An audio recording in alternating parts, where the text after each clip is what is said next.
阿富汗伊斯兰共和国，一个位于亚洲中南部的内陆国家，北邻土库曼斯坦、乌兹别克斯坦、塔吉克斯坦，西接伊朗，南部和东部与巴基斯坦毗邻，东北部与中国接壤。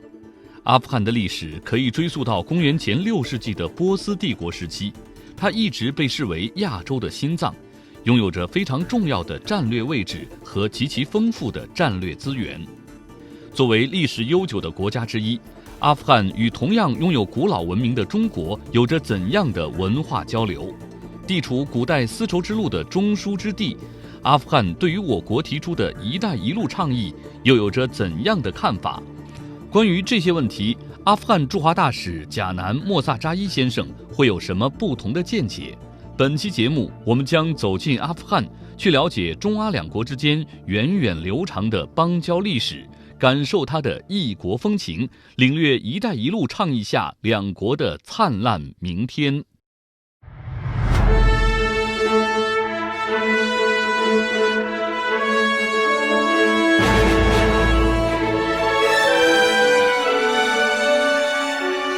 阿富汗位于西亚、南亚和中亚交汇处，史上被称为通向南亚大陆的锁钥，不仅资源丰富，而且极具战略意义。中阿两国的友好交往由来已久，最初的交流大约在公元前128年，汉代张骞出使西域，在大肉支游历期间曾到访过西域古国大夏，即现在阿富汗境内阿姆河以南至兴都库什山以北地区。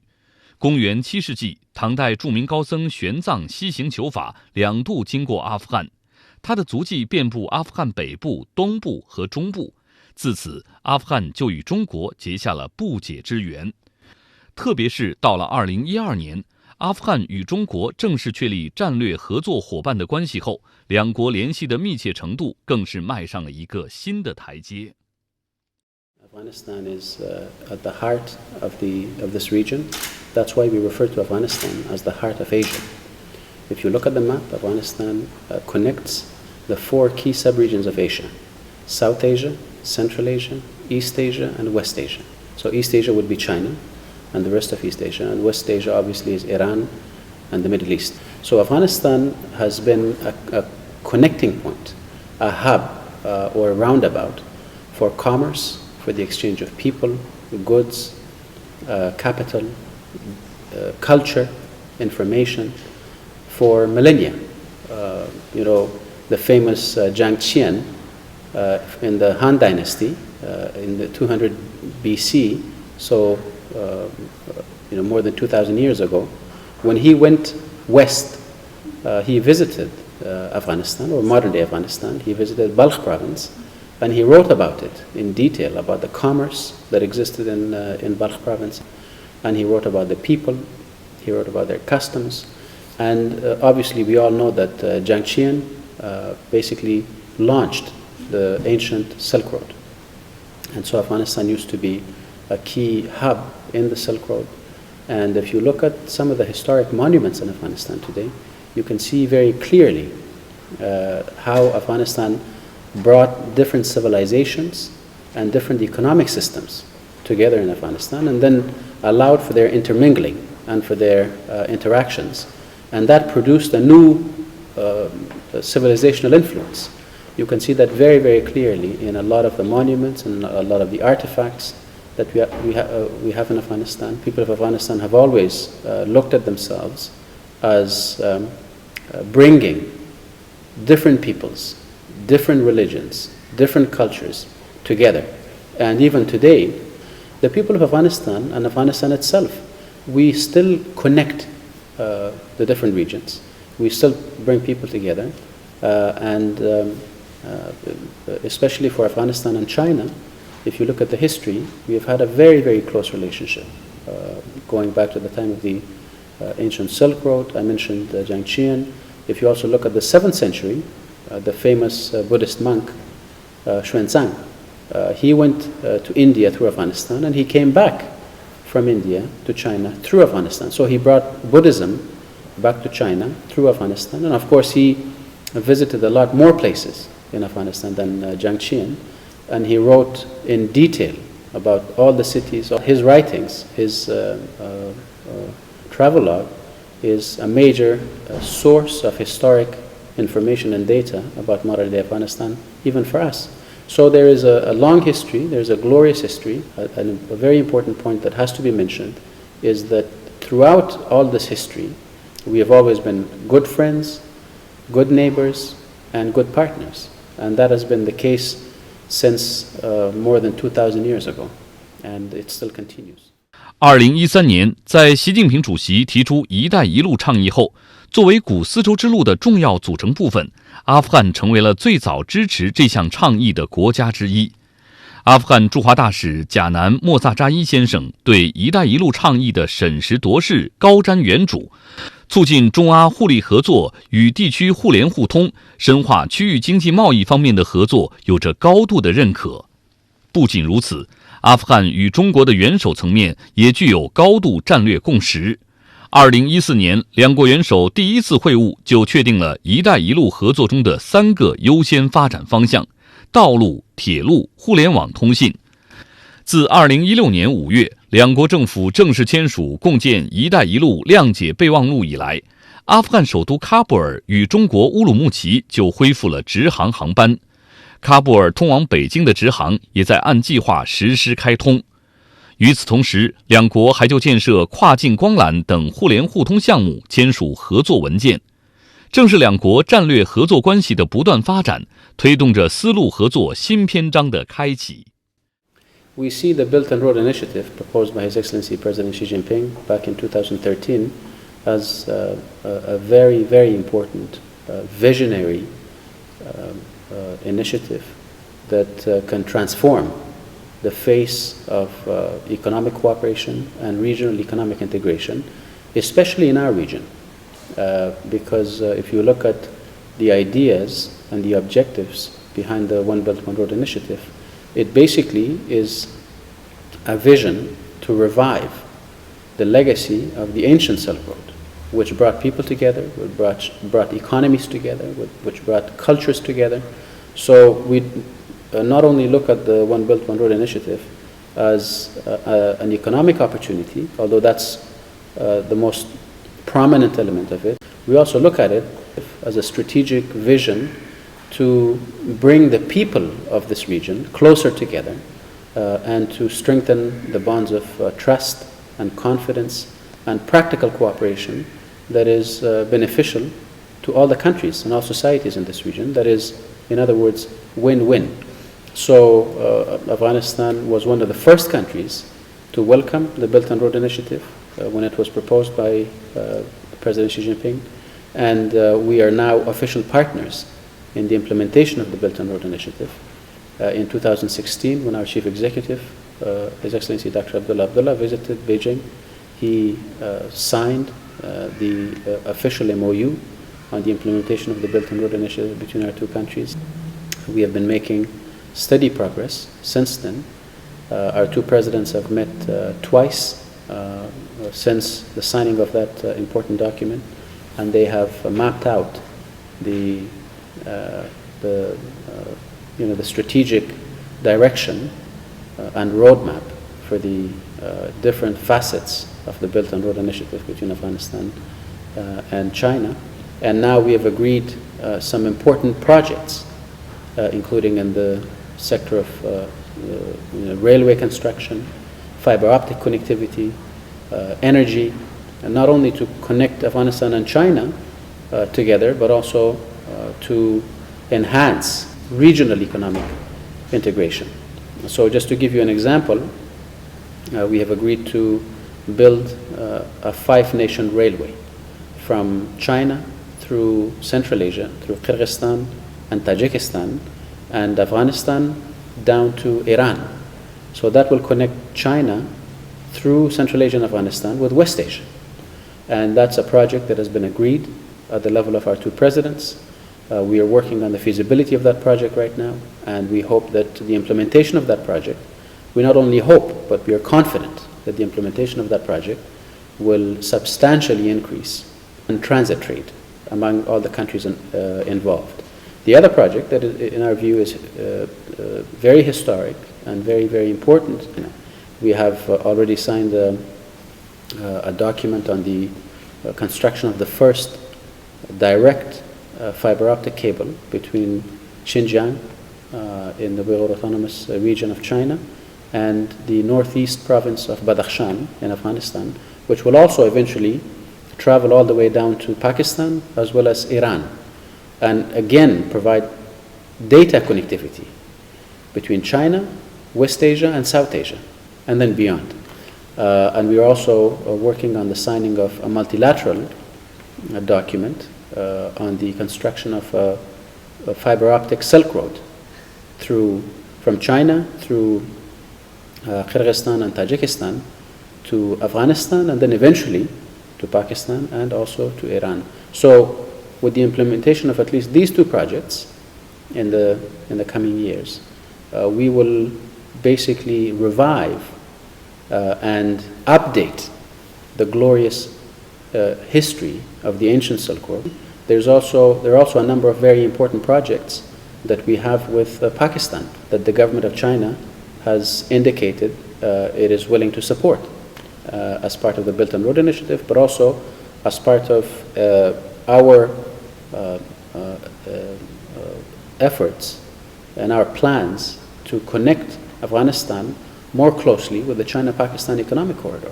And we are working together with Pakistan to try to secure funding from Chinese sources for the implementation of that project. And we want to become a land bridge and a hub for the transit of three types of goods: commercial goods, energy, and data.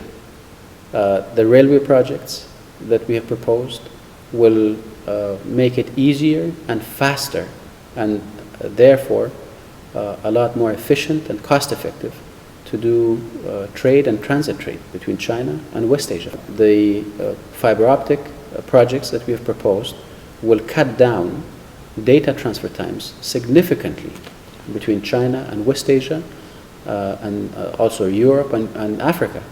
And that will translate into billions of dollars every year in saved expenses. The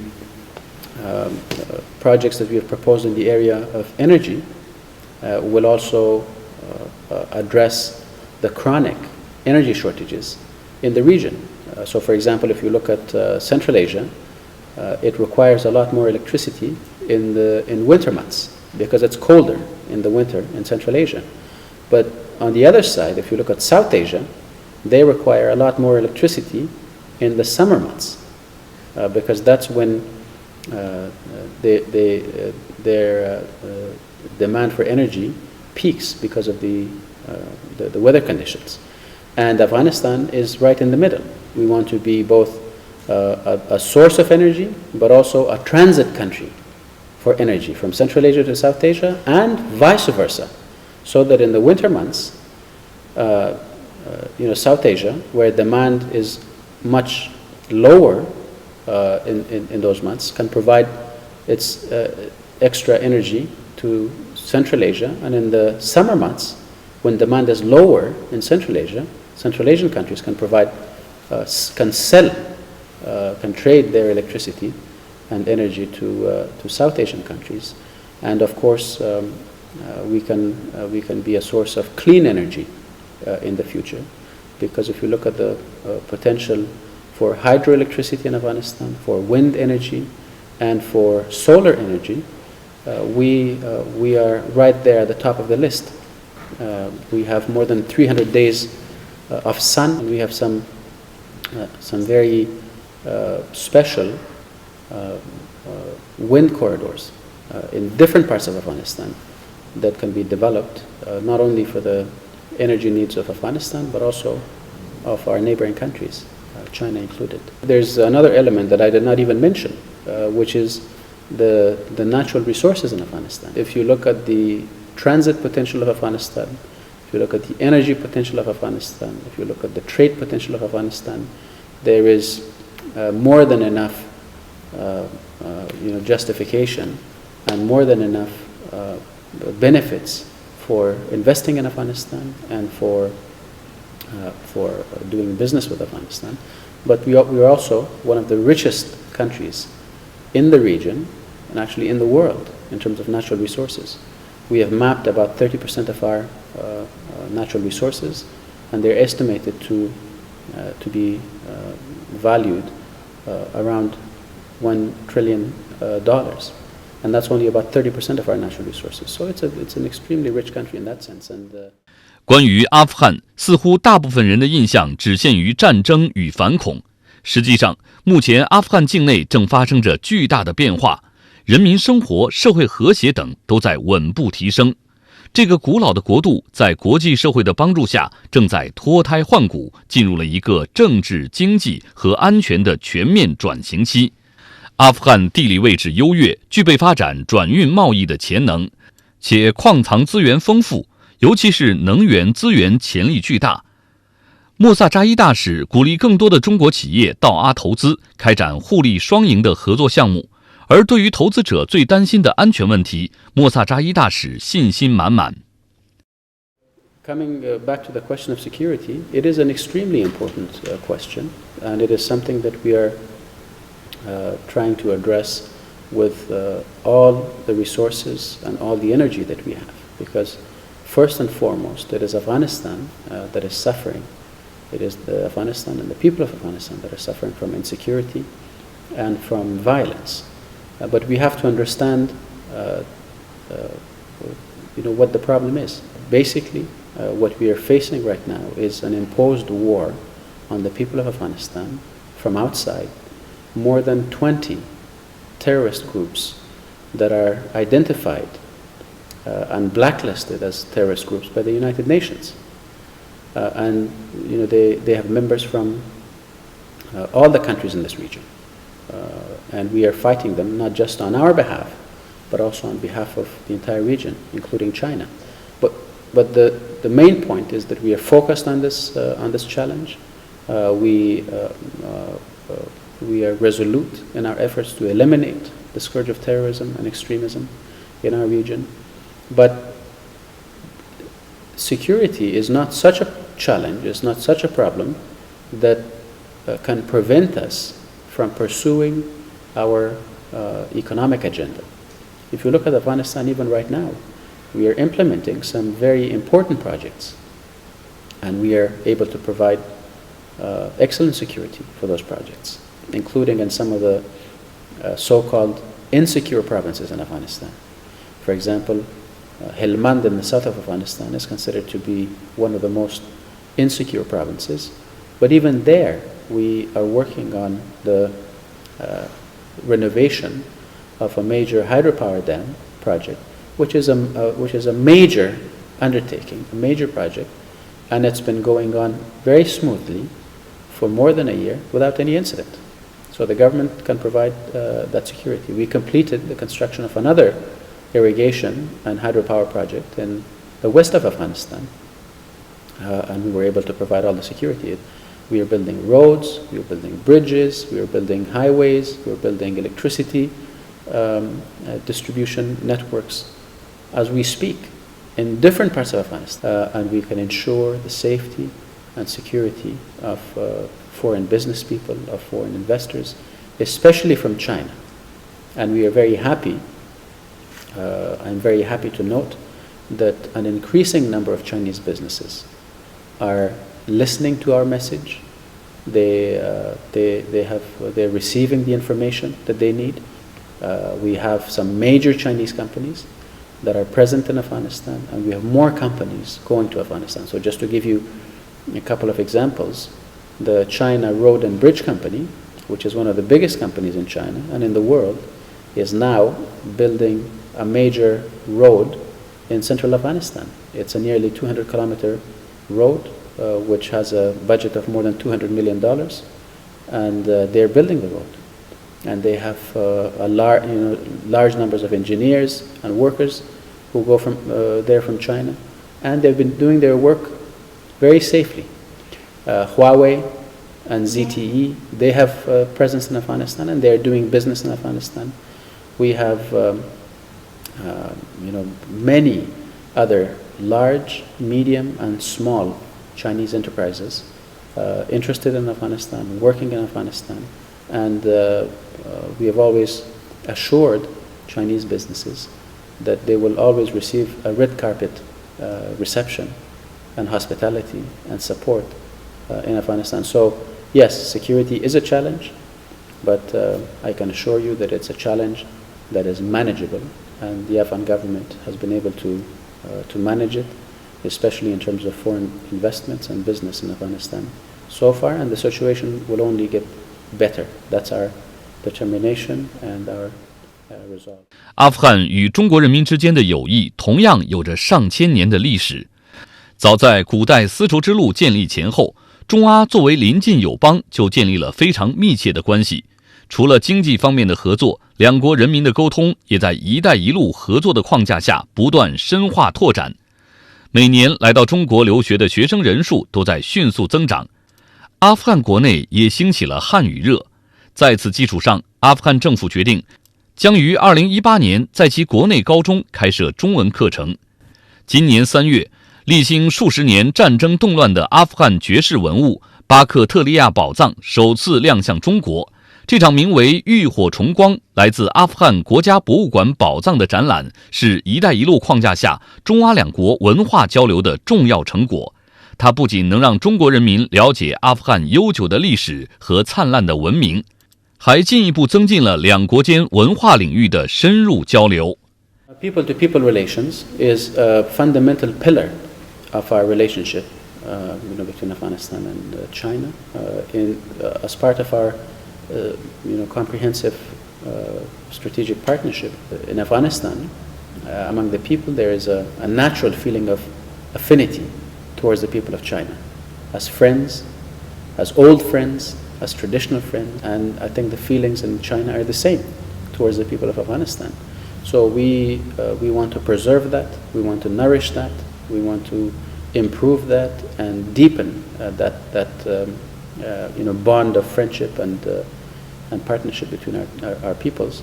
And we have a growing partnership in the area of education, for example, the exchange of our youth. The number of Afghan students coming to China is increasing every year, and they go and study in different parts of China. A growing number of young people in Afghanistan are learning Chinese. We have already made the decision, but in the coming years we will start teaching Chinese language as an official foreign language in our high schools. I signed the MOU for this cooperation with the Confucius Institute here in Beijing, and the government of China will generously fund a training program for young Afghan teachers of Chinese language, who will go back to Afghanistan and teach Chinese to high school students. And that's because there's an increased interest in China, in Chinese language in Afghanistan. We also have archaeological exchanges and cooperation between our museums. For the first time in the history of our diplomatic relations, this year we managed to bring one of the most precious, one of the most special collections of Afghan archaeological artifacts to China. It's a very special, collection of artifacts, some of which date back to more than 4,000 years ago, and cover the era of the ancient Silk Road. And the collection was here at the Palace Museum in Beijing for 3 months, and now it's traveling to Dunhuang in Gansu province, and from there we hope to take it to other provinces and other cities in China. We will have more exchanges between our museums. I certainly hope that more and more Chinese citizens will come and visit Afghanistan, because then I will see that as a very clear sign of a new chapter, a new phase in our relationship, and I can promise you that they will come back with lifelong, positive, beautiful memories from Afghanistan.